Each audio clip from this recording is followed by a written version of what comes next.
ये हमारी पुश्तैनी सनद है, बाप दादा से चली आ रही है, तो इसको हमको सीखना नहीं पड़ा, हमारे खून में ही है ये। Such a huge settlement of Kagdi community we don't have anywhere else in India. 70-80 साल बाद भी आप पेपर उठाओगे तो पेपर ही रहेगा, क्योंकि ये पेपर धागे का बना हुआ है।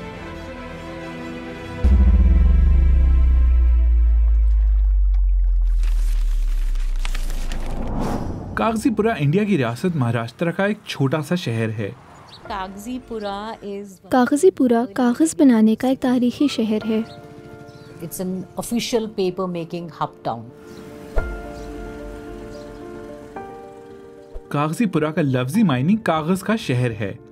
ये जितने लोग यहाँ पर आके कागजीपुरा में जो लोग रुके थे, तो उनको पेपर ही बनाना आता था, तो वो सभी लोग अपने अपने पेपर अपने अपने घर में बनाता था मोहम्मद तुगलक के टाइम में। We do find कागजी मोहल्लास, कागजी मोहल्ले हैं, कागजी बस्ती वगैरह आपको इंडिया में कहीं कहीं मिलेंगी, लेकिन कागजीपुरा सबसे बड़ी बस्तियों में से एक है।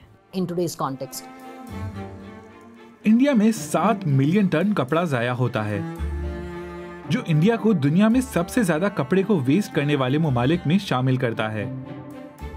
700 साल से कागजीपुरा के कारीगर बेकार कपड़े से कागज बनाने का काम कर रहे हैं।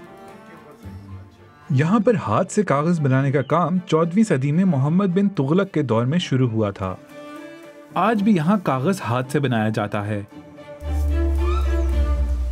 हिंदी हम मार्केट से खरीद के लाते, तो उसको बारीक कतरते हम, 2-2 इंच की, 1 इंच 2 इंच के टुकड़े बनाते। उसको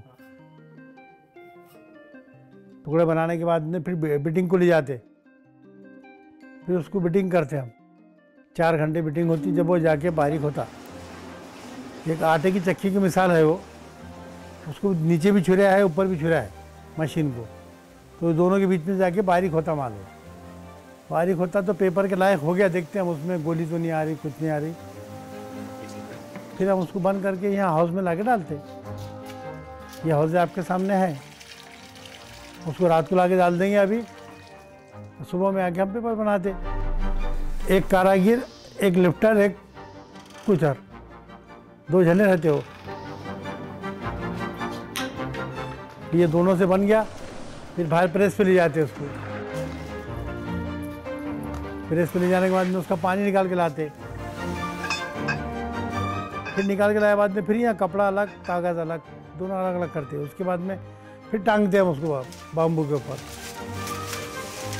सूखने के बाद में उसको फिर ग्राइंडर मशीन पे ले जाते जोड़ के, कटिंग वगैरह करते, पतला हो जाता हो, फिनिशिंग में चिकना हो जाता ग्राइंडर मशीन पे।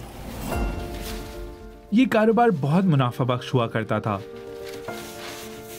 तकरीबन 200 खानदान इस कारोबार से वाबस्ता थे, लेकिन अब 15 से भी कम लोग ये काम करते हैं। कोई गांव छोड़ के चले गए, किसी ने धंधे बदली कर लिए। अब जो कुछ लोग बचे हुए, अभी उनको भी तकलीफ आती है, लेकिन काम दूसरा है नहीं, और इसमें बनाए अगर तो बिकता नहीं है। कॉस्ट इसकी महंगी हो जाती है, धागा खरीदने में और पेपर खरीदने में जो मतलब कॉस्टिंग का काफ़ी डिफरेंस है, कुछ फ्यूचर नहीं है। कागज की एक शीट की कीमत तकरीबन 25 इंडियन रुपए है, जो आम कागज से 12 गुना ज्यादा है। लेकिन अब इस फन की तरफ लोग दोबारा आ रहे हैं। खरीदार भी नहीं है ना उतना महंगा, खरीदार रहे तो चलेगा ना। माहौलियात के माहिरीन इस कागज को माहौल के लिए बेहतर ऑप्शन तस्वुर करते हैं। हमें इस बात का एहसास हुआ कि ये आर्ट तो अपनी जगह मौजूद है, लेकिन ये काम बहुत कम लोग करते हैं। इसे दोबारा बहुत तेज़ी से वापस लाया जा सकता है। हमें ये भी समझ में आया कि महज कागज़ पायदार नहीं हो सकता। इस कागज़ से मजबूत अशिया में तब्दील किया जा सकता है, जो कि कॉरपोरेट तहफ़ में फाइल्स, लैंप्स और डेकोरेशन के सामान में इस्तेमाल हो सकता है।